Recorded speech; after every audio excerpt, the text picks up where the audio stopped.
Hey guys, welcome back to our channel. In this short tutorial video, I'm going to show you a simple trick you may apply to make your text bold or italic in Trello. So let's get started. In the first step, guys, head over to your workspace on Trello and select your board. And let me go, for example, with a card from that to-do list I created for the sake of this tutorial. Let me go with the first card here from that to-do list, left click on it.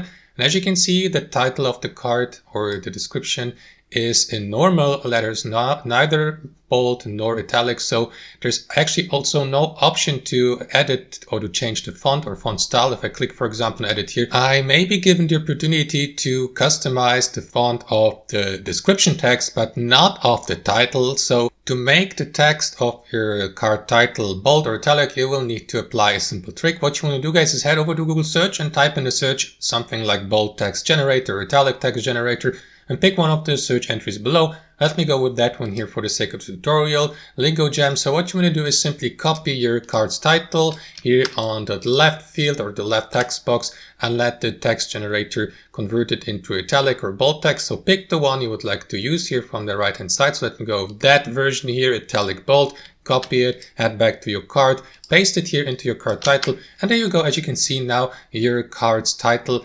is in bold and italic letters, and that's basically it, guys. You may save your changes by clicking on that button here to apply these changes, and that's basically it. Thanks for watching. Hope you enjoyed this video, and we'll see you next time on our channel.